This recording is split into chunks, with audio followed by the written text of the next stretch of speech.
ఈరోజు ఉల్లి రైతుల నష్టపరిహారం కార్యక్రమానికి సభా అధ్యక్షులు, యువకుడు, ఉత్సాహవంతుడు, కమలాపురం నియోజకవర్గాన్ని అభివృద్ధి కోసం మీ అందరి ప్రియతమ నాయకుడు, మా ముద్దుల సోదరుడు, మరి స్థానిక శాసనసభ్యులు కుత చైతన్య కుమార్ రెడ్డి గారికి, అదేవిధంగా మరి ఒక రైతు బిడ్డగా రైతు కష్టాలు తెలిసిన వ్యక్తి, ఎంత ఉన్నతమైన పదవిలో ఉన్నా రైతులంటే హక్కున చేర్చుకునే మన జిల్లాని అభివృద్ధి బాటలో ఒక పక్క ఇరిగేషన్లు కావచ్చు, ఒక పక్క ఇండస్ట్రీస్ కావచ్చు, రైతాంగం కావచ్చు, విద్యాపరంగా కావచ్చు, అన్ని సెక్టర్స్ ని ఒక సీనియర్ ఐఏఎస్ ఆఫీసర్ మన జిల్లా కలెక్టర్ శ్రీధర్ గారికి, అదేవిధంగా మరి ఇందాకే రైతు కష్టాలు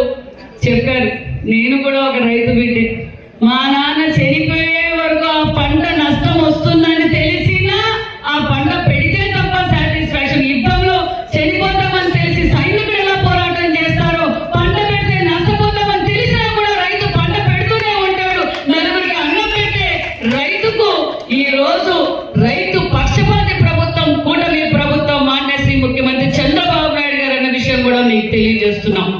మరి నిజంగానే రాష్ట్ర ఆర్థిక పరిస్థితులు మీకు అందరికీ తెలుసు. గత 5 సంవత్సరాల్లో మన రాష్ట్ర ఆర్థిక పరిస్థితి ఏ విధంగా భ్రష్టు పట్టించారో మీకు తెలుసు. మరి మన రాయలసీమ బిడ్డ, రాయలసీమ గురించి క్షుణ్ణంగా ఏ చెరువులో, ఏ ప్రాంతంలో ఏ పంట పడుతుంది, ఏ ప్రాంతంలో ఏం నష్టపోతున్నారు, ఏ ప్రాంతంలో మనం ఉపాధి చూపించాలని తెలిసిన విజనరీ లీడర్ మాన్యశ్రీ ముఖ్యమంత్రి చంద్రబాబు నాయుడు గారి దగ్గరికి వెళ్ళాం. మరి మన కమలాపురం ఎమ్మెల్యే గారు నా చుట్టూ తిరిగారు. ఇన్ఛార్జ్ మంత్రిగా ఫస్ట్ నా దగ్గరకు వచ్చారు. ఏమో అక్క పట్టించుకుంటుందో లేదా అని మళ్ళా పక్కనే చాంబర్ ఉంది, అచ్చెన్నాయుడు గారి దగ్గరికి వెళ్ళారు. అక్కడ కూడా ఏమో లేట్ అయిపోతుందేమో అని మళ్ళీ నాకు కలెక్టర్ గారితో ఫోన్ చేయించారు. మరి డిపార్ట్మెంట్ అందరితోనూ సర్వే తీసుకొని మరి 128 కోట్ల రూపాయలు మరి నష్టపరిహారం అందజేసిన ఘనత ముఖ్యమంత్రి చంద్రబాబు నాయుడు గారు. మరి అందులో ప్రథమ భాగం ఎవరికి వచ్చింది? అదేవిధంగా మైదుకూరుకి 7.83, మరి పులివెందలకు 6.16, మరి జమ్మలబడుకు 3 కోట్లు.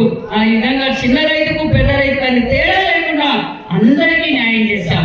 అంతేకాకుండా జిల్లా వ్యాప్తంగా కూడా 7,298 మందికి మనం నష్టపరిహారం చెల్లించామన్న